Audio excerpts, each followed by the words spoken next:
तो जय हिंद साथी। तो आज की इस वीडियो में आपका स्वागत है। यदि आप भी हमारे इस चैनल में नए हैं तो चैनल को सब्सक्राइब करना ना भूलें, क्योंकि आज की इस वीडियो में हम स्वतंत्रता का अर्थ एवं इसके प्रकार के बारे में जानने का प्रयास करेंगे।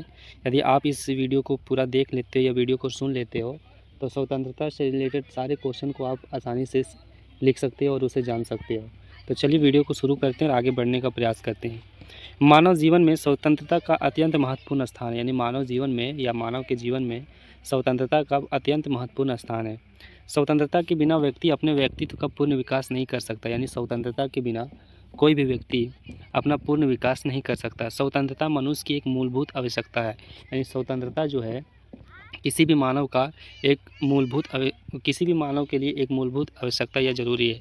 प्रत्येक व्यक्ति अपने विचार व्यक्त करना, अपनी इच्छा अनुसार कार्य करना तथा सम्मानपूर्वक जीवन जीना चाहता है। यानी दुनिया में जितने भी व्यक्ति है वो क्या है कि जितने भी व्यक्ति वो अपनी इच्छा अनुसार काम करना चाहता है, सम्मानपूर्वक जीवन जीना चाहता है। इसी कारण से स्वतंत्रता को लोकतंत्र की आत्मा भी कहा जाता है। और बस इसी कारण से ही स्वतंत्रता को लोकतंत्र की आत्मा कहा जाता है। राजनीतिक विज्ञान में स्वतंत्रता का अर्थ केवल बंधनों की अनुपस्थिति नहीं है, बल्कि ऐसी परिस्थितियों की उपलब्धता भी है जिनमें व्यक्ति अपने व्यक्तित्व का विकास कर सके। स्वतंत्रता व्यक्ति को अधिकारों का उपयोग करने, अपने विचार प्रकट करने तथा समाज में सम्मानजनक जीवन जीने का अवसर प्रदान करता है। तो स्वतंत्रता क्या क्या प्राप्त करता है? तो स्वतंत्रता जो है किसी भी व्यक्ति को अपने अधिकार का उपयोग करने, अपने विचार को प्रकट करने, यानी अपने बातों को प्रकट करने या मतलब अपने बातों को पब्लिक करने या प्रकट करने तथा समाज में सम्मानजनक जीवन जीने का अवसर प्रदान करता है। क्या वो स्वतंत्रता है? अब हम स्वतंत्रता का अर्थ जानने का प्रयास करते हैं। तो समान अर्थ में स्वतंत्रता का अर्थ अगर क्वेश्चन में आ जाती है, 2 से 5 नंबर के बीच का क्वेश्चन है, ठीक है। तो स्वतंत्रता का अर्थ अगर पूछ दे तो हम आराम से लिख सकते हैं सीधे साधे शब्दों में कि समान अर्थ में स्वतंत्रता का अर्थ है अपनी इच्छा के अनुसार कार्य करने की छूट। यानी स्वतंत्रता का अर्थ है कि अपने इच्छा अनुसार काम करने की छूट, यानी जो मर्जी है सो कर सकते हैं, उसी को कहते हैं स्वतंत्रता। लेकिन राजनीतिक विज्ञान में स्वतंत्रता का अर्थ असीमित है। लेकिन जब हम इसे राजनीतिक विज्ञान में आते हैं तो इस स्वतंत्रता का अर्थ जो वो सीमित हो जाता है। मूलभूत जीवन में अगर स्वतंत्रता को देखा जाए तो स्वतंत्रता का अर्थ है कि किसी भी मानव अपने मूल इकाई या अपने इच्छा के अनुसार जो चाहे वो कर सकता है, उसे ही स्वतंत्रता कहते हैं। लेकिन अगर राजनीतिक विज्ञान में हम आते हैं तो स्वतंत्रता का अर्थ असीमित है, ठीक है, स्वच्छंदता नहीं है। यदि प्रत्येक व्यक्ति को मनमानी करने की छूट दे दी जाए तो समाज में अराजकता फैल जाएगी। इसीलिए इसे राजनीतिक विज्ञान में स्वतंत्रता का अर्थ असीमित रखा है। यदि इसको असीमित ना रख के यदि इसको छूट दिया जाए तो क्या होगा कि समाज में अराजकता फैल जाएगा, हर लोग मनमानी करेगा। तो क्या होगा कि समाज पूरा गंदा बन जाएगा, जहाँ तहाँ युद्ध होने लगेगा। क्योंकि मनमानी का मतलब यही है कि अपने विचार के हिसाब से चलना। इसलिए स्वतंत्रता का अर्थ उचित और न्यायपूर्ण प्रतिबंधों के अंतर्गत कार्य करने की क्षमता है। प्रसिद्ध राजनीतिक विचारक लॉस्की के अनुसार, जो प्रसिद्ध विचारक लॉस्की है उसके अनुसार क्या बोलता है वो कि स्वतंत्रता वह वातावरण है जिसमें व्यक्ति अपने व्यक्तित्व का सर्वोत्तम विकास कर सके। मतलब जो एक महान प्रसिद्ध राजनीतिक विचारक लोस्की है वो बोलते हैं कि स्वतंत्रता वह वातावरण है जिसमें व्यक्ति अपने व्यक्तित्व का सर्वोत्तम विकास कर सके। अंततः स्वतंत्रता का वास्तविक अर्थ है कि व्यक्ति को ऐसे अवसर और सुविधा प्राप्त हो जिनमें वह अपने जीवन का विकास कर सके। स्वतंत्रता की विशेषताएं निम्नलिखित है, यानी बहुत सारे। पहला, स्वतंत्रता का अर्थ स्वच्छंदता नहीं है। यानी स्वतंत्रता का अर्थ मनमानी करना नहीं है।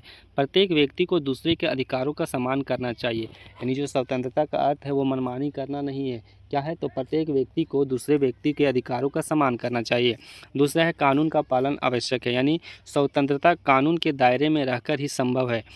तीसरा है व्यक्तित्व विकास का साधन। यानी स्वतंत्रता व्यक्ति के बौद्धिक, नैतिक तथा सामाजिक विकास में सहायक करती है। चौथा है लोकतंत्र की आधारशिला। यानी लोकतांत्रिक व्यवस्था स्वतंत्रता के सिद्धांतों पर आधारित होती है। पांचवा, अधिकारों से जुड़ी हुई। इसमें क्या होता है कि स्वतंत्रता और अधिकार एक दूसरे के पूरक है, एक दूसरे के से जुड़े हुए हैं। अब हम देखते हैं कि स्वतंत्रता के प्रकार, आखिर स्वतंत्रता कितने प्रकार के होते हैं और कौन कौन से होते हैं।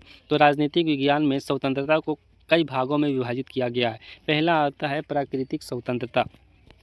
प्राकृतिक स्वतंत्रता वह स्वतंत्रता है जो मनुष्य को जन्म से प्राप्त होती है। इस विचार के अनुसार मनुष्य जन्म से स्वतंत्र होता है और उसे अपने जीवन के संबंध में निर्णय लेने का अधिकार होता है। यानी क्या होता है प्राकृतिक स्वतंत्रता में, क्या होता है, ये भी क्वेश्चन एक बन जाएगा कि प्राकृतिक स्वतंत्रता क्या है।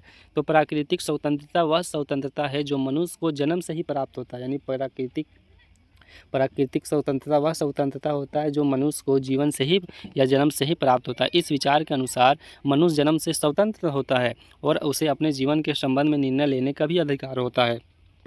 इसमें कुछ विशेषताएं आता है, जैसे जन्मजात स्वतंत्रता प्रकृति द्वारा प्रदत्त किसी सरकार द्वारा नहीं दी जाती है। यानी ये स्वतंत्रता जो होता है, प्राकृतिक स्वतंत्रता होता है, वो जन्म से ही स्टार्ट होता है, कोई सरकार द्वारा, किसी सरकार द्वारा इसे नहीं दिया जाता है। इसकी सीमाएं क्या है?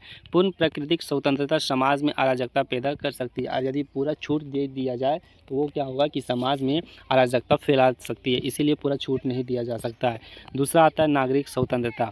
नागरिक स्वतंत्रता वह स्वतंत्रता है जो राज्य अपने नागरिक को कानून के माध्यम से प्रदान करता है। यानी नागरिक स्वतंत्रता वह स्वतंत्रता है जिसमें कोई भी राज्य अपने नागरिक को स्वतंत्रता प्रदान करता है और उसे पालन करना पड़ता है। उदाहरण के लिए विचार व्यक्त करने की स्वतंत्रता है, धर्म की स्वतंत्रता है कि लोग कोई भी विचार प्रकट कर सकता है, कोई भी धर्म अपना सकता है, शिक्षा प्राप्त करने की स्वतंत्रता है, संगठन बनाने की स्वतंत्रता। ये क्या है? तो ये कोई भी मतलब हर किसी का मतलब सरकार दे रहा है या संविधान दे रहा है। अब महत्व इसमें क्या होता है कि नागरिक स्वतंत्रता व्यक्ति को सम्मानपूर्वक जीवन जीने का अवसर प्रदान करती है। तीसरा आती है राजनीतिक स्वतंत्रता। राजनीतिक स्वतंत्रता का अर्थ है कि नागरिकों को शासन में भाग लेने का अधिकार प्राप्त हो। उदाहरण के लिए मतदान का अधिकार, चुनाव लड़ने का अधिकार, राजनीतिक दल बनाने का अधिकार, सरकार की आलोचना करने का अधिकार। अब इसका महत्व क्या बढ़ जाता है कि राजनीतिक स्वतंत्रता लोकतंत्र की सफलता के लिए आवश्यक है। यानी राजनीतिक स्वतंत्रता जो है वो लोकतंत्र के लिए, सफलता के लिए आवश्यक है। अब आता है चौथा पॉइंट, आर्थिक स्वतंत्रता। आर्थिक स्वतंत्रता के बारे में हम जानने का प्रयास करते हैं कि आर्थिक स्वतंत्रता का अर्थ है कि व्यक्ति अपनी आजीविका कमाने और आर्थिक गतिविधियों में भाग लेने का अवसर मिला हो। यानी आर्थिक स्वतंत्रता दिया गया है। और इसमें क्या होता है कि कोई भी व्यक्ति, स्वतंत्रता का अर्थ है कि कोई भी व्यक्ति अपनी आजीविका यानी जीवन जीने के लिए उसे कमाना पड़ता है, और कमाने और आर्थिक गतिविधियों में भाग लेने का अवसर मिला है। उदाहरण के लिए रोजगार चुनने की स्वतंत्रता, कोई भी रोजगार आप चुन सकते हैं। व्यापार करने की स्वतंत्रता, कोई भी व्यापार शुरू कर सकते हैं। संपत्ति रखने का अधिकार, कोई कितने भी संपत्ति रख सकते हैं, सरकार कोई दबाव नहीं देगा। इसका महत्व है गरीबी और बेरोजगारी की स्थिति में स्वतंत्रता का वास्तविक लाभ नहीं मिल सकता है। अगर गरीबी और बेरोजगारी की स्थिति में है तो स्वतंत्रता का लाभ नहीं मिल सकता है। पांचवा है सामाजिक स्वतंत्रता। सामाजिक स्वतंत्रता का अर्थ है कि समाज में सभी व्यक्तियों को सम्मान और अवसर प्राप्त हो। इसका विशेषता क्या आएगा कि जाति भेदभाव का अभाव हो, छुआछूत का विरोध हो, सामाजिक समानता हो। अब इसका महत्व क्या है कि सामाजिक स्वतंत्रता सामाजिक न्याय को मजबूत बनाती है।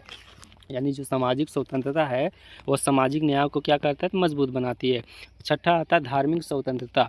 धार्मिक स्वतंत्रता का अर्थ है कि प्रत्येक व्यक्ति को अपनी पसंद का धर्म मानने या चुनने या प्रचार करने और पालन करने का अधिकार है। कोई भी व्यक्ति पर किसी भी धर्म को चुन सकते हो, उसका भी मतलब प्रचार कर सकते हो और पालन कर सकते हो, ये तुमको अधिकार प्राप्त है। भारत का संविधान सभी नागरिकों को धार्मिक स्वतंत्रता प्रदान करता है। इसका महत्व आ जाता है दोस्तों कि धार्मिक सहिष्णुता बढ़ती है, राष्ट्रीय एकता मजबूत होती है, सामाजिक सद्भाव बना रहता है। सातवां आता है राष्ट्रीय स्वतंत्रता। राष्ट्रीय स्वतंत्रता का अर्थ है कि कोई राष्ट्र विदेशी नियंत्रण से मुक्त हो और अपने निर्णय स्वयं ले सके। भारत ने 15 अगस्त 1947 को राष्ट्रीय स्वतंत्रता प्राप्त की। अब इसका महत्व आता है कि राष्ट्रीय सम्मान, आत्मनिर्णय का अधिकार, राजनीतिक स्वतंत्रता और समानता का संबंध। स्वतंत्रता और समानता दोनों लोकतंत्र के महत्वपूर्ण स्तंभ है। यदि केवल स्वतंत्रता हो और समानता ना हो तो शक्तिशाली लोग कमजोर को शासन कर सकता है। मतलब क्या बोल रहा है कि यदि केवल स्वतंत्रता हो और समानता ना हो तो शक्तिशाली लोग क्या होगा कि कमज़ोर लोगों पर शोषण कर सकता है, उसका दुरुपयोग कर सकता है। यदि केवल समानता हो और स्वतंत्रता ना हो तो व्यक्ति का विकास रुक सकता है। इसलिए दोनों का संतुलन होना आवश्यक है। अब हम स्वतंत्रता का महत्व जानने का प्रयास करते हैं। पहला आता है कि व्यक्तित्व विकास, यानी स्वतंत्रता व्यक्ति की प्रतिभा और क्षमता को विकसित करती है। दूसरा आता है लोकतंत्र की सफलता, यानी लोकतंत्र स्वतंत्रता नागरिकों पर आधारित होता है। तीसरा है मानव गरिमा की रक्षा, यानी स्वतंत्रता व्यक्ति को सम्मानजनक जीवन प्रदान करती है। चौथा है प्रगति, सामाजिक प्रगति, यानी स्वतंत्रता समाज में नए विचारों और नवाचारों को बढ़ावा देती है। पांचवा है राष्ट्रीय विकास। स्वतंत्र नागरिक राष्ट्र के विकास में अधिक योगदान देते हैं। अब हम देखने का प्रयास करते हैं दोस्तों स्वतंत्रता की सीमाएं, आखिर इनकी कहाँ तक सीमाएं जाती है और क्या क्या इस पालन कर सकता है। तो स्वतंत्रता असीमित नहीं हो सकती, इसकी कुछ सीमाएं आवश्यक है, जैसे कानून का पालन करना। अगर आपको स्वतंत्र घोषित कर दिया है, अगर आपको राष्ट्र को आपके लिए शोषण की अनुच्छेद दिया गया है तो उसके लिए कुछ कानून ही बनाया जिसको आपको पालन करना होगा। दूसरे के अधिकारों का सम्मान करना, सार्वजनिक व्यवस्था की रक्षा करना, राष्ट्रीय सुरक्षा करना। इन सीमाओं के बिना स्वतंत्र अराजकता में बदल सकती है। भारत में स्वतंत्रता का संवैधानिक संरक्षण। भारतीय संविधान नागरिकों को अनेक स्वतंत्रता प्रदान करता है, जैसे कि अनुच्छेद 19 के अंतर्गत इसमें क्या होता है कि अभिव्यक्ति की स्वतंत्रता दिया गया है, संगठन बनाने की स्वतंत्रता है, देश में कहीं भी आने जाने की स्वतंत्रता दिया है, व्यवसाय चुनने की स्वतंत्रता है और आदि भी दिया है। इन अधिकारों का प्रदान किया जा सकता है। अब निष्कर्ष निकलता है दोस्तों कि स्वतंत्रता मानव जीवन का अमूल्य अधिकार है। इसके बिना व्यक्ति का सर्वगीण विकास संभव नहीं है। स्वतंत्रता का अर्थ है मनमानी नहीं, बल्कि कानून और नैतिकता के दायरे में रहकर अपने व्यक्तित्व का विकास करना। राजनीतिक, सामाजिक, आर्थिक और धार्मिक स्वतंत्रता मिलकर व्यक्ति को एक सम्मानजनक जीवन प्रदान करती है। इसीलिए स्वतंत्रता को लोकतंत्र की आत्मा और मानव अधिकारों की आधारशिला माना जाता है। तो आज का सेशन बस यही तक है। यदि आपको पसंद आए तो वीडियो को लाइक करना ना भूलें। तब तक के लिए थैंक यू। जय हिंद, जय भारत।